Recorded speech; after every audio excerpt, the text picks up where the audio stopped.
Alhamdulillahirabbil alamin. Wassalatu wassalamu ala asyrafil anbiya'i wal mursalin wa ala alihi wa ashabihi ajmain. Rabbi shrah li sadri wa yassir li amri wahlul 'uqdatam min lisani yafqahu qawli. Pertama-tama, marilah kita panjatkan puji dan syukur kehadirat Allah Subhanahu wa taala yang mana pada hari ini kita masih diberikan nikmat kesehatan, kesempatan sehingga kita dapat hadir di ruangan yang berbahagia ini. Salawat beriring salam tidak lupa pula marilah kita sampaikan kepada arwah junjungan kita Nabi besar Muhammad sallallahu alaihi wasallam. Semoga kita mendapat syafaatnya kelak di yaumil akhir. Amin amin ya rabbal alamin.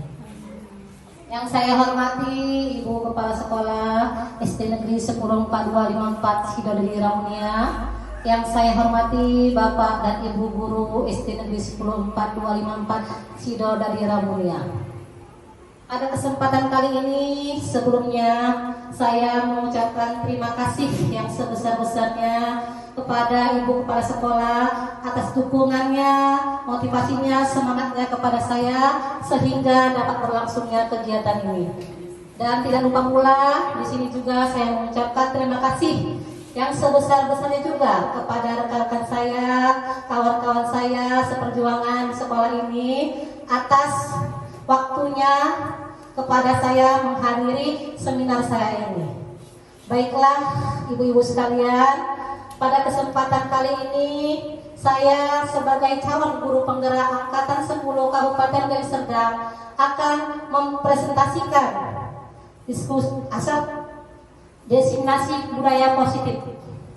Dan sebelumnya saya akan berpantun dari cantik ke barat-baratan. Seleranya mahal suka lamur kini.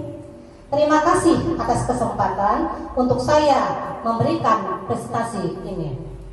Baik ya Bapak Ibu, kita mulai. Di sini ada di depan kita ya, tadi di awal next lihat. Diseminasi budaya positif. Ya. Sebelumnya pernah enggak ibu-ibu mendengar kata budaya positif? Nah, pernah. Budaya positif ini ya, tiap hari kita lakukan di sekolah kita. Nah, sebelum jauh kita mempelajari ini ya, kita lihat dulu apa itu budaya positif. Nah, apakah makna budaya positif? Apa contoh penerapan yang telah diterapkan? Nah, ini dia. Budaya positif adalah nilai-nilai atau pembiasaan positif yang diterapkan di sekolah yang mengandung nilai kebajikan sesuai dengan profil pelajar Pancasila. Jadi itu ya Bu, budaya positif pembiasaan yang kita lakukan setiap hari di sekolah. Ya, apa itu contohnya? Contohnya adalah 5S. Senyum, sapa, salam, sopan, dan santun. Ya, pada saat kapan kita buat itu? Pada saat kita menunggu kedatangan siswa kita di depan gerbang sekolah kita. Ya, itulah pembiasaan positif yang sering kita lakukan setiap hari dengan guru yang berbeda-beda. Ya, guru yang piket Senin lain, Selasa, dan selanjutnya sampai hari Sabtu. Ya, tujuannya apa? Tujuannya ya supaya kita membangkitkan semangat anak untuk datang ke sekolah. Jangan kita menunggu murid di depan gerbang sekolah dengan muka yang cemberut. Walaupun kita ada masalah dengan keluarga, ya anak itu nggak mau tahu Bu. Yang penting mereka datang kita sambut dengan senyuman. Kita salam. Ya, itulah dia contoh pembiasaan positif yang kita lakukan di sekolah. Nah, selain itu, apalagi Bu kira-kira yang biasa kita lakukan di sekolah kita ini? Apa itu Bu, selain tadi menyambut siswa, Yang kedua itu adalah ya memungut sampah. Kita adakan Opung Sari operasi pungut sampah setiap hari. Ya, nah ini pun kita lakukan ketika kita habis membariskan anak-anak, kita ingatkan kembali kepada anak-anak, ya. Nah, kalau ada nampak masih ya di lapangan sekolah kita ini sampah, kita kutip yuk. Ya, itu contoh ya Opung Sari operasi pungut sampah setiap hari. Nah, pembiasaan ya, next. Nah, pada budaya positif ini ya ada 7 komponen yang akan kita kupas tuntas. Ya, tapi kita ambil garis-garis besarnya aja dari setiap komponen ya Ibu.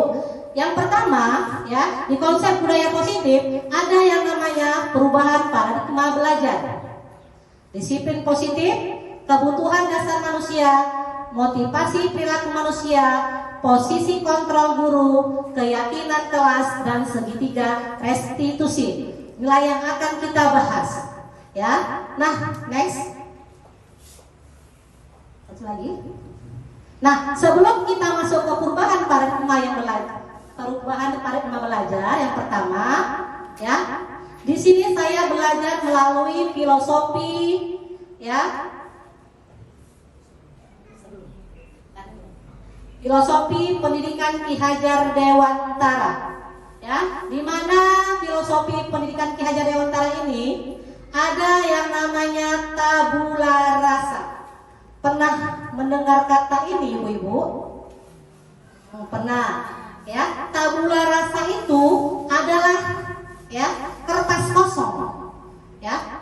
Selama ini, ya, kita pernah mendengar kalau anak bayi itu yang baru dilahirkan, mereka itu seperti kertas kosong, putih, bersih. Ternyata salah, ya. Anak yang baru dilahirkan, menurut filosofi pendidikan Ki Hajar Dewantara, itu sudah ada garis-garisnya, garis bawaan dari lahir, bentuk-bentuknya. Tetapi garis tadi, bentuk tadi masih samar-samar, tipis. Nah, kitalah sebagai orang tua, sebagai guru, ya, yang menebalkan garis tadi, ya. Mau kemana anak kita bawa, kitalah yang menggaris tadi, kitalah yang menebalkannya. Itu tadi tabula rasa, ya. Ternyata anggapan selama ini bayi baru lahir itu kosong, salah, ya. Bayi yang baru dilahirkan itu, ya, udah ada garisnya. Tinggal kita sebagai orang tua, sebagai guru yang menebalkan garis-garis halus tersebut. Nah, yang kedua, semua anak terlahir dengan bakatnya masing-masing atau unik. Ini pasti kita pernah mendengarnya ya. Semua anak terlahir dengan bakatnya masing-masing. Kita tidak bisa ya menyerupai anak satu dengan anak yang lainnya. Contohlah di kelas ini, ya. Kita tidak bisa ya menginginkan anak itu seperti apa yang kita mau. Ya, anak itu harus tahu kali-kali, anak itu harus tahu bagi-bagi. Enggak bisa gitu, Bu. Ya, mereka itu punya bakatnya masing-masing. Mungkin dalam bidang akademik, ya, mereka itu kurang cepat nangkap, tapi di bidang lain, misalnya seni, olahraga, cepat mereka. Ya, itulah maksudnya semua anak terlahir dengan bakatnya masing-masing. Ya, berbeda anak satu dengan anak yang lain. Tinggal kitalah sebagai seorang guru yang menuntunnya, ya, menuntun tumbuh kembang anak tersebut. Yang ketiga, budi pekerti. Ya, budi pekerti. Kita sebagai orang dewasa, orang tua, guru, kitalah yang memberi contoh, ya, budi pekerti yang baik kepada anak didik kita atau anak di rumah kita. Ya, bagaimana mau kita apa itu, kita layak menjadi contoh, memberi budi pekerti yang luhur kepada anak. Yang keempat, tugas guru menuntun bakat, ya, menuntun, bukan menuntut. Selama ini saya jujur, sebelum saya gabung di guru penggerak Bu, saya menjadi guru yang menuntut anak harus bisa kali-kali cepat, menuntut anak harus bisa bagi-bagi, menuntut anak harus cepat datang, nggak boleh nggak datang. Tapi ternyata saya salah. Ya, sebagai seorang guru kita tuh harus menuntun. Ya, kita tuntut anak itu. Ya, kita bawa dia. Ya, bukan menuntut. Ya, yang keempat, guru ibarat petani, anak ibarat jagung. Ya, nah di sini juga ya dalam dunia pendidikan kita guru itu dianggap sebagai petani dan anak didik kita ibaratkan itu sebagai jagung. Ya, bagaimana si jagung ini tadi ya supaya dia tumbuh dengan bagus, dengan baik, itu kita apain kita sebagai petani?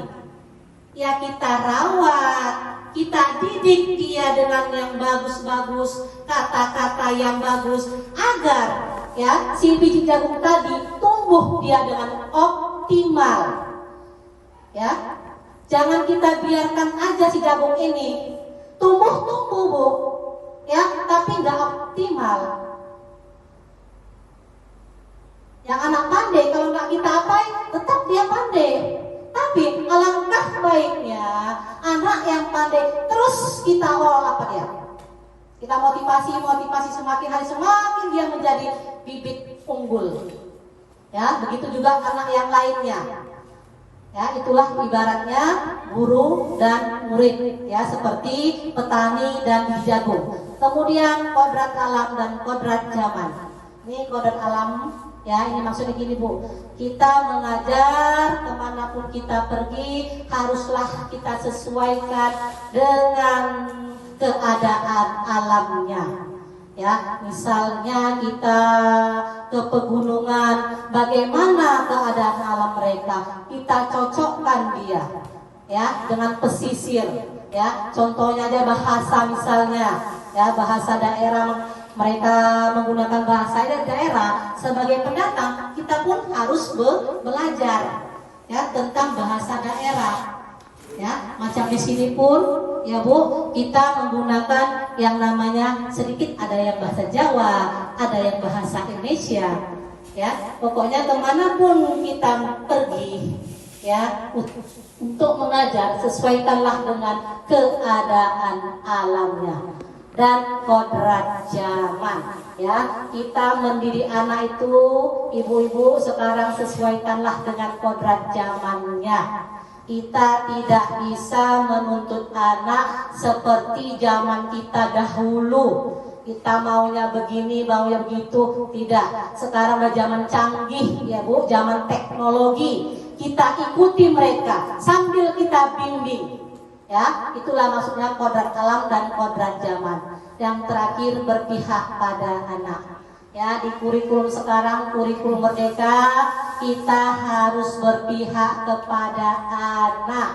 Ya, sekarang itu ya anaklah yang menjadi pusatnya atau student center. Kalau pada zaman dahulu ya itu guru yang menjadi pusatnya. Sekarang nggak bisa Bu, ya apa mau kita dulu anak mengikuti kita, sekarang kita yang mengikuti anak. Ya, itulah berpihak pada anak. Next. Nah, belajar dari perubahan tersebut, ya ini adalah perubahan paradigma, ya dari filosofi pendidikan Ki Hajar Dewantara tadi. Untuk membangun budaya yang positif, sekolah perlu menyediakan lingkungan yang positif juga. Tadi ya Bu, jangan kita sebagai guru asik marah-marah aja. Ya, lama-lama anak nanti gak suka sama kita, minta pindah. Malas lama, ibu itu asik marah-marah aja. Tebarkanlah ya hal-hal yang positif kepada anak. Ya, itu tadi di awal kita senyum. Ya, bukan berarti kita nggak boleh marah sama anak, boleh Bu, tapi janganlah sering-sering. ya, itu nanti akan mengapai ke psikis dia, ya. Terus lagi membuat aman dan nyaman agar murid mampu berpikir dan mencipta dengan merdeka, mandiri dan bertanggung jawab, ya. Kita sediakanlah lingkungan yang positif, ya, kita nggak marah, terus sarana dan prasarananya ada dan lain-lain sebagainya. Yang kedua, lazimnya disiplin dikaitkan dengan kontrol. Dalam hal ini, kontrol guru dalam menghadapi murid. Next. Nah, di sini ada perubahan paradigma kontrol atau ilusi kontrol. Ya, berikut ini ada paparan dari Dr. William Glasser dalam kontrol teori untuk meluruskan miskonsepsi tentang kontrol. Ya, selama ini saya beranggapan bahwa saya bisa mengontrol murid. Itu pun salah, Ibu. Ya, murid itu nggak bisa dikontrol. Ya, sebentar aja dia bisa. Balik badan kita udah nggak bisa lagi. Udah pakai kaki kepanasan dia. Ya, ilusi guru mengontrol murid. Nah, diam ya nak. Ibu sebentar aja ke kantor. Iya, diam. Tapi balik badan kita sebentar satu langkah kaki kita lewat kelas, udah kaki apa? Ya, kita nggak bisa mengontrol murid. Ya. Yang kedua, ilusi bahwa kritik dan membuat orang merasa bersalah dapat merubah karakter. Ya, ini juga nggak boleh kita sering marah-marahi anak, dapat mengubah karakter dia. Dia bukan malah makin ini kita marahi, dia makin dibuatnya. Ya, yang ketiga, ilusi bahwa semua penguatan positif efektif dapat bermanfaat. Ini misalnya kalau contoh di dalam rumah kita, ya, kita kepingin anak kita juara 1, tapi pada saat pembagian rapot, ya, nanti nak kalau juara 1, mama belikan abang sepeda. Iya mak, terus semangat dia. Rupanya dia nggak juara. Bagaimana dia mentalnya? Akan menjadi beban dia. Jadi kayak merasa dia ini, loh nggak bisa dia dapat gitu. Kita memberikan positif, kalau juara 1, abang ini mau kasih sepeda. Rupanya enggak, jadi beban sama dia. Yang terakhir, ilusi bahwa orang dewasa memiliki hak untuk memaksa. Ya, nggak boleh begini ya nak, nggak boleh begini nanti kalau kamu jadi jatuh. Ya, ayo sini, ini nggak boleh kita memaksa. Selanjutnya, nah, mengubah paradigma stimulus respon ke pendekatan teori kontrol. Bisakah kita mengontrol seseorang? Nah, dari stimulus respon dan teori kontrol, ya, kalau dia stimulus respon, kita mencoba mengubah orang agar berpandangan sama dengan kita. Bisa nggak, Bu? Saya ini mencoba mengubah Bu Andre sama dengan pola pikir saya. Bisa nggak? Tidak bisa. Tidak bisa kita mengubah pola pikir orang agar berpandangan sama dengan kita. Ya tidak. Ya. Terus perilaku buruk dilihat sebagai suatu kesalahan. Ya. Perilaku buruk dilihat sebagai suatu kesalahan. Orang lain bisa mengontrol saya. Itu pun enggak, ini salah. Ya. Orang lain pun tidak bisa mengontrol saya. Seperti halnya saya tadi tidak bisa mengontrol orang lain, ya. Terus saya bisa mengontrol orang lain, itu salah, ya. Kalau di teori kontrol, kita berusaha memahami pandangan orang tentang dunia, ya. Semua perilaku memiliki tujuan. Hanya Anda yang bisa mengontrol diri Anda. Anda bisa mengontrol orang lain, ya. Next. Nah, yang kedua yaitu apa makna disiplin dalam konsep budaya? Nah, disiplin positif. Ya, disiplin berasal dari kata disiplina yang artinya belajar. Disiplin mengacu pada disiplin diri yang memiliki tanggung jawab terhadap apa yang dilakukannya berdasarkan nilai-nilai yang diyakini. Sebagai seorang pendidik, tujuan kita adalah menuntun, ya, menuntun bukan menuntut ya Bu, menuntun murid yang memiliki disiplin diri sehingga mereka berperilaku mengacu kepada nilai-nilai kebajikan universal dan memiliki motivasi intrinsik dalam perubahan ke arah yang lebih baik. Ya, jadi disiplin positif itu adalah salah satu cara penerapan disiplin yang bertujuan untuk menumbuhkan kesadaran serta memberdayakan peserta tidak tanpa imbalan atau penghargaan, apa reward, ancaman atau hukuman. Ya, ini contohnya gini Bu, kita boleh ya membuat disiplin ya kepada anak dengan tujuan supaya dia bertanggung jawab. Ya, itulah dia disiplin membuat anak supaya lebih bertanggung jawab. Next. Menurut Ki Hajar Dewantara, beliau menyatakan bahwa untuk mencapai kemerdekaan atau dalam konteks pendidikan saat ini dan untuk menciptakan murid yang merdeka, syarat utamanya adalah harus ada disiplin yang kuat. Disiplin yang dimaksud adalah disiplin diri yang memiliki motivasi dari dalam dirinya, memang kemauan dirinya. Ya, misalnya janganlah nak terlambat, ya, itu untuk memotivasi dari dalam dirinya supaya dia bertanggung jawab, ya. Terus maka kita memerlukan pihak lain untuk mendisiplinkan kita. Kalau kita tadi mengapai anak kita, pihak lain yang perlu kita ini juga adalah orang tuanya. Ya, jangan dari pihak sekolah aja yang disuruh dituntut, tapi orang tua juga ya haruslah saling kita bekerja sama dalam mendidik anak kita. Next. Yang ketiga adalah di konsep budaya positif kebutuhan dasar manusia. Ya, kebutuhan dasar manusia adalah segala sesuatu yang kita lakukan untuk mendapatkan apa yang kita inginkan. Ya, segala sesuatu yang kita lakukan untuk mendapatkan apa yang kita inginkan. Nah, kita sebagai manusia Bu, ada 5 kebutuhan dasar kita. Nah, inilah kebutuhan dasar kita. Ya, yang pertama kita mendapatkan kasih sayang. Ya, perlu nggak kasih sayang Bu? Perlu. Apalagi bagi murid kita. Ya, bagi murid kita, mereka ingin disayang oleh gurunya. Maka kadang-kadang ada yang caper, ya kan? Tuh. Yang kedua, penguasaan. Yang ketiga, kebebasan. Yang keempat, kesenangan. Dan yang kelima adalah bertahan hidup. Inilah 5 kebutuhan dasar dari manusia. Nah, apa itu contohnya? Next. Nah, ini ada Bu, ya, nampak di layar kita. Ya, kebutuhan kasih sayang itu rasa diterima, dipedulikan, ya, itu.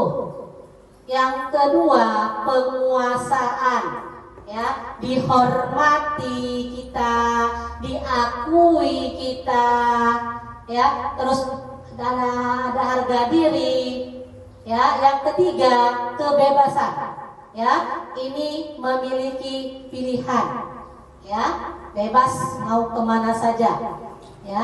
Yang kelima, yang keempat adalah kesenangan, bermain dan tertawa. Ini merupakan kebutuhan dasar. Kalau kita cemberut aja, nggak ada ketawa, gimana perasaan kita Bu? Nggak ada ininya kan? Makanya itu ketawa itu merupakan kebutuhan juga, biar rileks di kepala kita ini. Ya, terus bertahan hidup. Ya, bertahan hidup adalah berupa makanan, pakaian, tempat tinggal dan kesehatan. Ya, next, ini kebutuhan kita ya. Dan motivasi perilaku manusia. Yang keempat, ya, motivasi perilaku manusia dibagi menjadi 2. Ada yang namanya motivasi ekstrinsik dan ada dia motivasi intrinsik. Ya, kalau dia motivasi ekstrinsik itu yang dari luar, ya. Itu misalnya untuk menghindari ketidaknyamanan atau hukuman. Ya, misalnya gini, aku pakai helm lah, nanti kalau nggak pakai helm ditangkap polisi. Ya kan? Berarti dia hanya takut sama polisi, bukan dipikirnya keselamatan dia. Ya, untuk menghindari tadi pakai helm lah. Tapi kalau orang yang sadar, Bu, ya, saya pakailah helm untuk menjaga keselamatan terhadap apa jalan terjatuh saya, bisa terlindungi kepala saya dari benturan-benturan. Ya. Terus lagi, untuk mendapatkan imbalan atau penghargaan orang lain. Ya, ini imbalan berupa pujian. Datang cepatlah Bu, biar nanti dipuji kepala sekolah. Ya, itu tidak boleh seperti itu, Bu. Ya, atau anak murid, nanti kalau sama Bu Dila buat PR dikasih bonbon. Buatlah PR ini, tapi suatu hari, ya kalau nggak kita baik, dibuatnya lagi. Itulah contohnya, Ibu, motivasinya bukan dari diri, ya, hanya pujian dia atau menghindari ketidaknyamanan. Nah, kalau motivasi intrinsik untuk menjadi orang yang mereka inginkan dan menghargai diri sendiri dengan nilai-nilai yang mereka percaya. Ini tadi yang di awal saya bilang, ya, kalau tadi dari motivasi ekstrinsik dengan cepat datanglah biar dipuji kepala sekolah. Nah, kalau kita memang mau cepat datang, memang dari kesadaran diri kita sendiri, tanggung jawab kita sendiri. Cepat datanglah saya. Mana tahu nanti ada RPP yang baru saya untuk bahan ajar, saya kerjakanlah duluan sambil menunggu-nunggu. Itulah dia contohnya, ya, motivasi perilaku manusia. Ya, ada dari dalam, dari luar juga ada. Dari luar tuh untuk mendapat pujian atau takut karena hukuman. Kalau dari diri sendiri, ya memang kesadaran kita, ya. Jadi yang mana nih Bu motivasi kalau ibu-ibu semua? Ekstrinsik apa intrinsik kalau datang ke sekolah? Intrinsik. Ya Bu, jangan takut ada ibu kepala sekolah, cepat datang. Tak boleh. Aku kerjakan RPP, besok mau datang pengawas. Datang ibu kepala sekolah mau apa supervisi? Itu nggak boleh. Kita siapkan aja Bu. Mau kapanpun pengawas datang, kapanpun kepala sekolah melakukan supervisi, kita ada standby, bersiap. Ya, next. Nah, yang kelima adalah hukuman dan konsekuensi. Ya, hukuman adalah suatu bentuk konsekuensi negatif yang diberikan sebagai respon atas tindakan yang melanggar aturan. Ya, suatu bentuk konsekuensi negatif yang diberikan sebagai respon atas tindakan yang melanggar aturan. Ya, terus sedangkan konsekuensi adalah hasil atau akibat dari suatu tindakan atau keputusan yang bersifat positif maupun negatif. Ini tadi Bu contohnya yang hukuman tadi ya Bu, suatu bentuk konsekuensi negatif. Kalau kita nggak pakai helm, ya hukumannya sanksinya akan ditangkap oleh polisi. Ya, itu. Bisa lagi anak murid kalau nggak mengerjain PR, hukumannya nanti disuruh ibu misalnya membersihkan kamar mandi. Ya. Nah, kalau ada konsekuensi Bu, hasil atau dari akibat yang dibuatnya. Misalnya gini, ada anak murid mencoret buku kawannya, konsekuensinya adalah tetap yang mencoret ini dibalas dengan mencoret buku juga. Itu sama konsekuensi, ya, hasil atau akibat. Hasil yang dibuatnya apa, akibat yang didapatnya apa. Ya, dia mencoret buku kawannya, dibalaslah dengan coretan lagi, jangan dibalas yang lain. Kalau dibalas dengan sifat yang lain, itu namanya hukuman.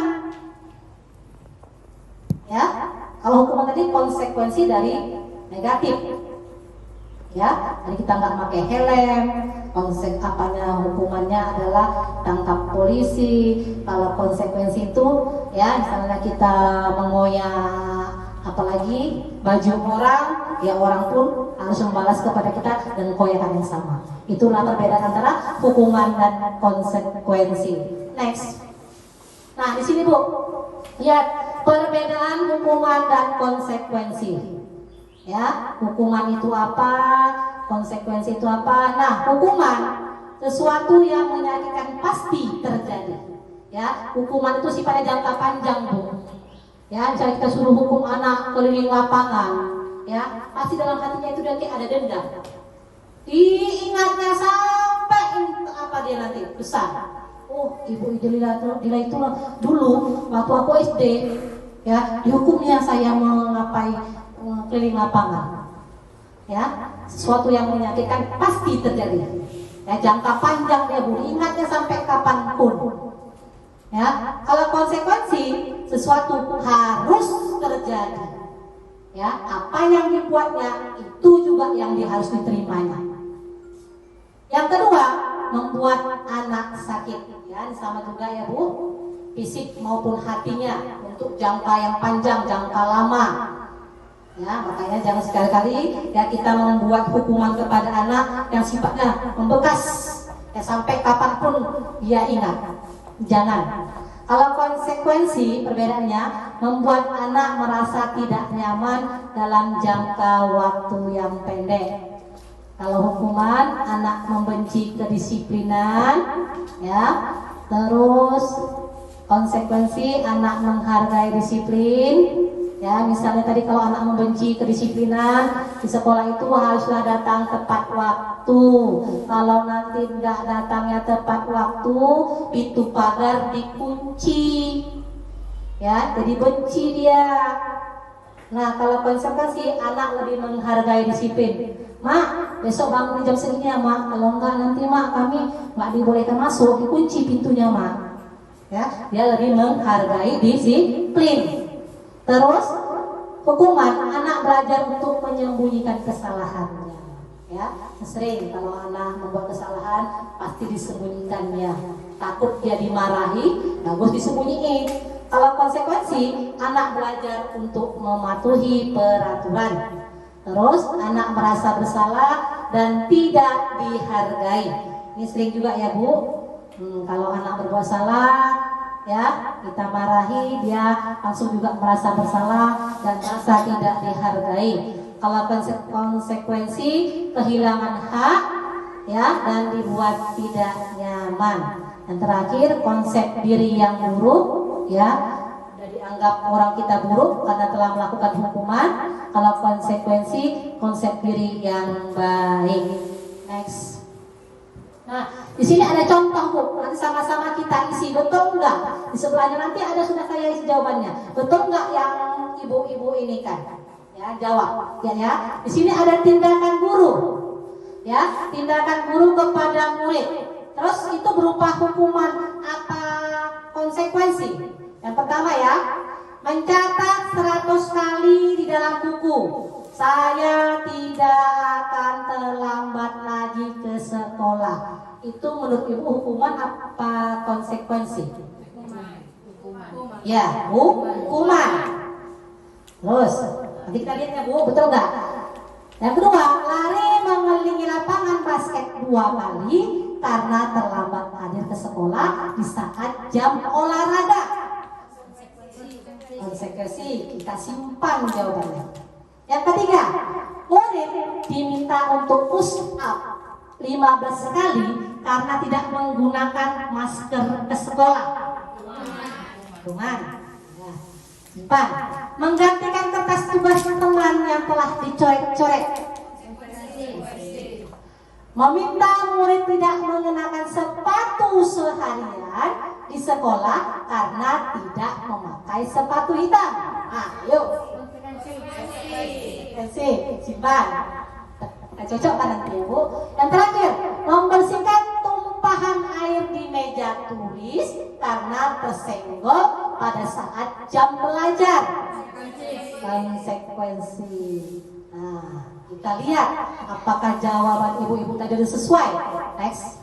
Nah, ini dia Bu. Betul nggak kira-kira dari semua?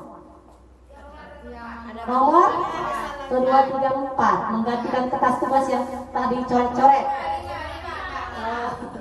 Iya, kelima tadi ibu bilang konsekuensi. Ternyata itu adalah hukuman. Meminta murid tidak mengenakan sepatuan seharian di sekolah karena tidak memakai sepatu hitam. Peraturan kita di sekolah kan harus memakai sepatu hitam. Ya, buka nak sepatunya nak, karena nggak kamu pakai sepatu hitam, udah ya nggak usah pakai sepatu. Itu berupa hukuman, bukan konsekuensi. Ya, berarti dari sini ibu-ibu udah paham semua. Cuma tadi yang nomor 5 aja yang masih ini ya. Nah, tepuk tangan untuk semua, Bu. Ya, sekali lagi.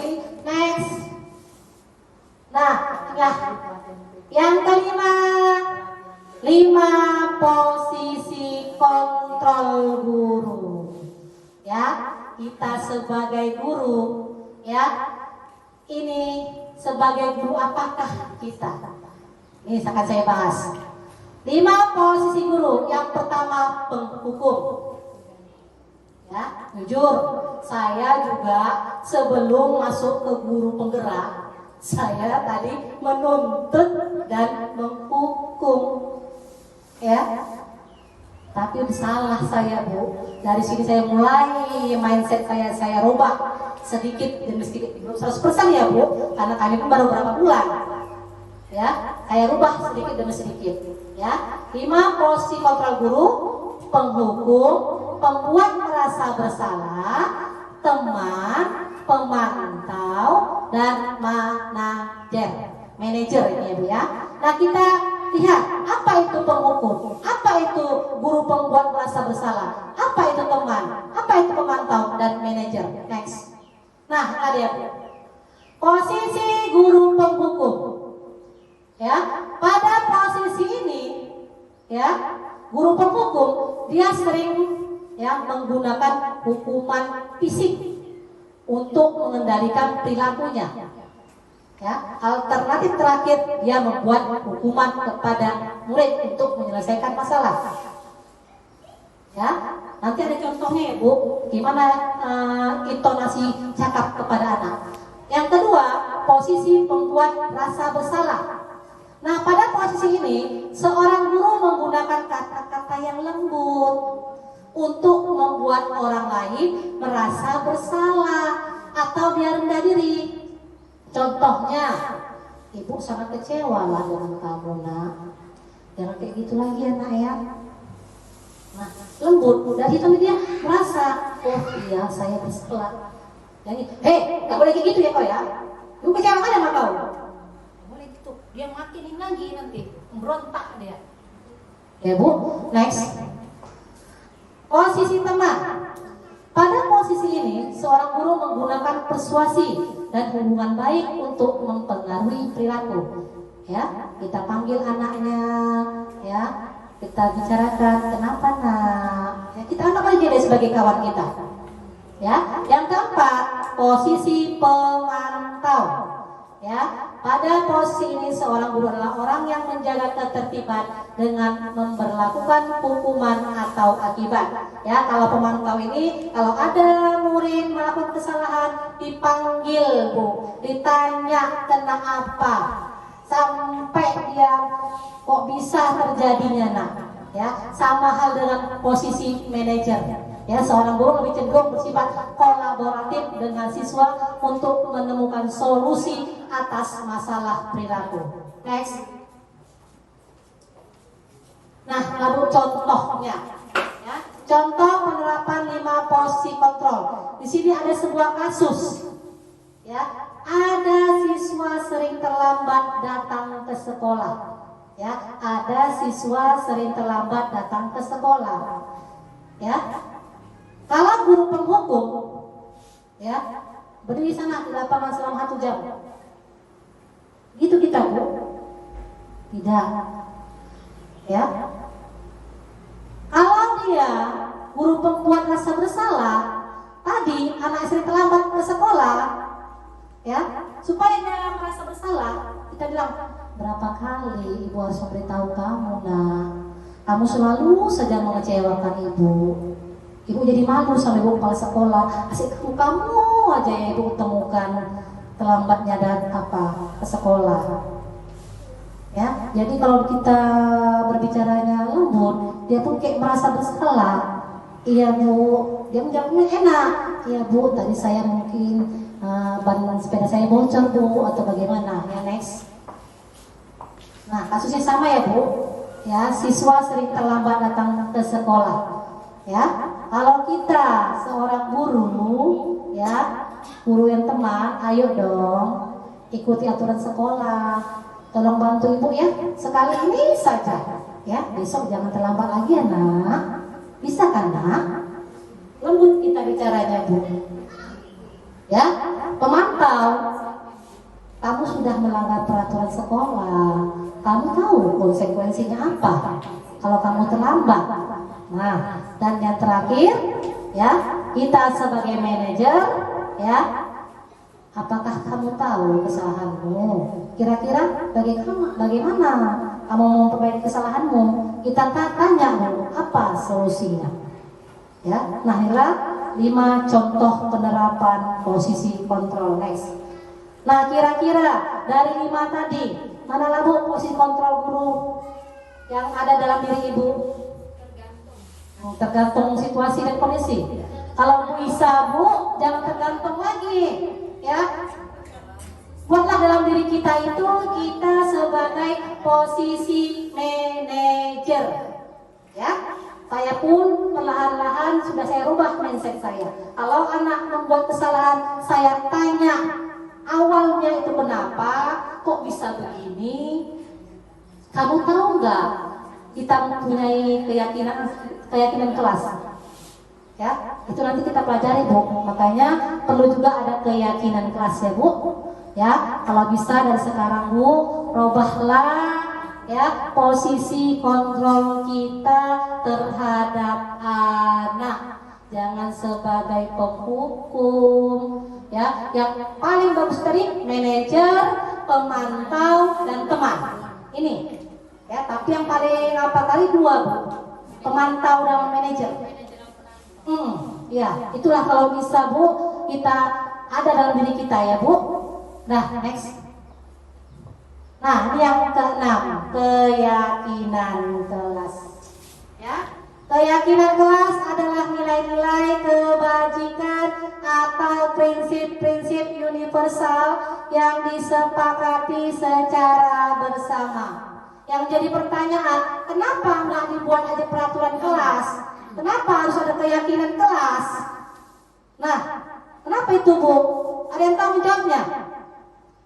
Kenapa mesti kok keyakinan kelas?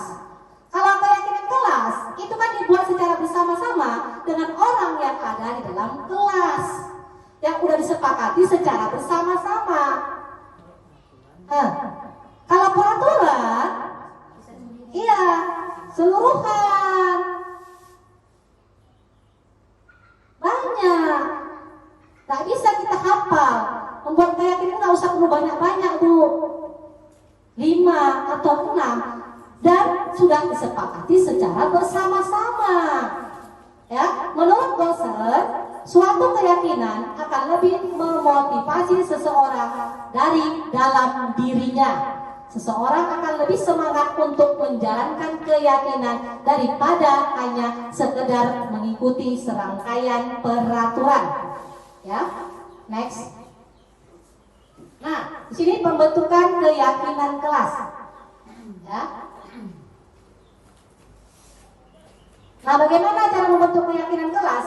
Biasanya keyakinan kelas itu Bu, kita buat di awal tahun ajaran baru. Ya, sebelum kita masuk ke pembelajaran, ya, ada kita dikasih waktu selama 3 hari. Ya, kamu namanya fakultatif. Nah, disitulah kita membentuk yang namanya ketua kelas, wakil ketua, bendahara, sekretaris, dan lain sebagainya. Dan juga kita membentuk keyakinan kelas. Ya. Nah, pembentukan keyakinan kelas itu, yang pertama, dia bersifat abstrak daripada peraturan. Ya, jangan pula siapa terlambat denda 2.000. Itu bukan peraturan, bukan keyakinan kelas, itu hukuman. Ya, kalau dia terlambat, nah, kamu tahu nggak keyakinan kita yang udah kita buat. Tauku apa? Nggak boleh terlambat. Nah, jadi dia dibalikkannya di awal tadi. Oh iya ya, kami kan punya keyakinan kelas.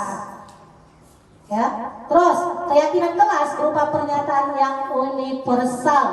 Ya, tidak boleh terlalu panjang. Pokoknya yang sehari-hari lah sama apa ibu. Ya misalnya dia mengejek kawannya, ya menyebutkan nama bapaknya, orang tuanya, ya itu aja. Tidak boleh mengejek. Ya itu contohnya. Nah yang keempat, keyakinan kelas hendaknya tidaklah terlalu banyak agar mudah diingatkan. Jangan sampai 20 pula bu. Bingung anak kayak mana cara ininya mengingatnya. Kalau saya dikasih saya buat itu hanya 8 saja ya bu. Yang sering anak lakukan di kelas ini saya buat menjadi keyakinan kelas. Yang tukang mengejek, ya, yang nggak menghormati kawan dan lain sebagainya. Dan pembentukan keyakinan kelas yang terakhir adalah semua warga kelas sebaiknya ikut berkontribusi. Ya, bukan hanya ketua kelasnya saja, wakil, bendahara, tidak, semua ada 31 orang, semua 31 orang yang dalam kelas berkontribusi. Ya, caranya tadi bu, ya satu-satu. Apa maunya kalian? Ya, kita apain dulu bu? Kita kasih kertas. Nah, kayak gini cocok mana? Yang dia buat siapa? Ini pun cocok enggak? Nah, kalau kalian nggak cocok, cari mana yang lebih suka orang itu bu. Ya, dengan membuat kegiatan curah pendapat ya bu, bukan gurunya hanya membimbing saja ya, yang membuat keyakinan kelas bukan guru ya bu, murid kita hanya menonton ya, membimbing. Itu adalah pembentukan keyakinan kelas. Next. Nah yang terakhir dalam budaya positif adalah segitiga restitusi ya. Ini segitiga restitusi adalah proses menciptakan kondisi bagi murid untuk memperbaiki kesalahan mereka sehingga mereka bisa kembali pada kelompok mereka dengan karakter yang lebih kuat atau lebih baik lagi. Ya, kalau dia tadi melakukan kesalahan, ya kita panggil dia. Ya, nanti ada cara-cara untuk mengapai murid ya bu. Next. Nah dia bu, di segitiga restitusi ada 3 yang kita harus apakan kepada murid. Ya, validasi, menstabilkan identitas. Yang kedua, ya, validasi kebutuhan. Dan yang ketiga, menanyakan keyakinan. Ya, misalnya nih bu, contoh dia berantem sama kawannya, saling ejek-ejekan, yang satu nanti nangis. Ya, kita panggillah dua-dua ini, kita dudukkan mereka bersama, kita stabilkan mereka berdua. Kenapa kok bisa seperti ini nak? Kejadiannya kamu ceritakanlah dari awal.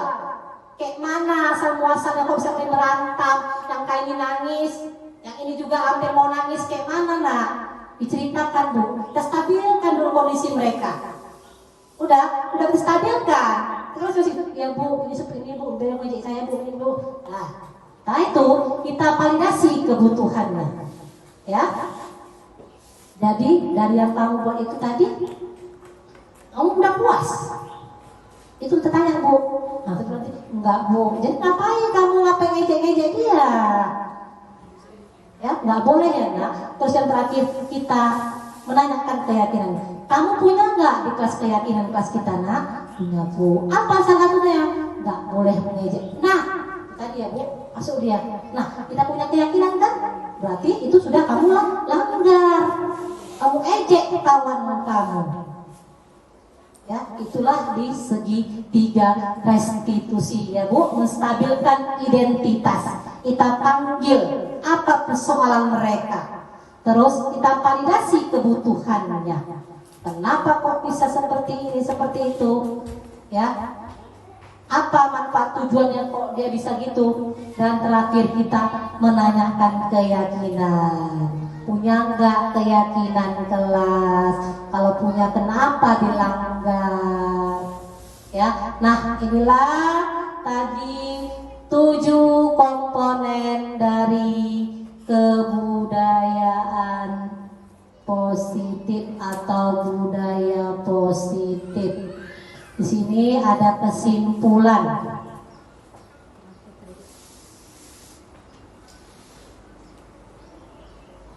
Nah, kesimpulannya dari 7 tadi Bu, ya, dalam penerapan program disiplin positif, hendaknya guru memiliki standar kepribadian, ya, profesional dan sosial. Ini kompetensi guru ya Bu, 4 kompetensi guru, ya, harus ada di dalam diri kita, ya, di mana guru mampu merefleksikan dirinya dalam posisi kontrol, ya, bagaimana perjalanan dirinya sebagai among atau manajer yang menuntut murid-muridnya menjadi insan yang mandiri, merdeka, dan bertanggung jawab.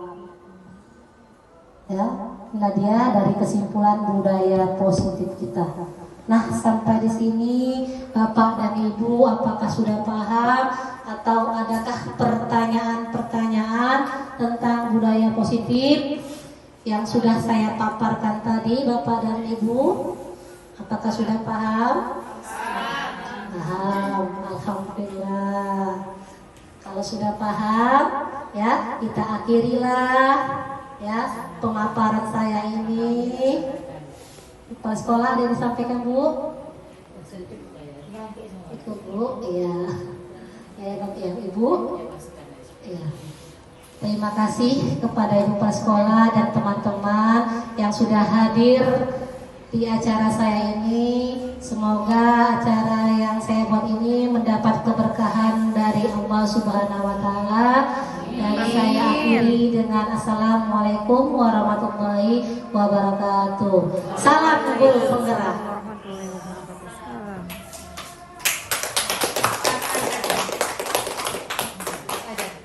Dan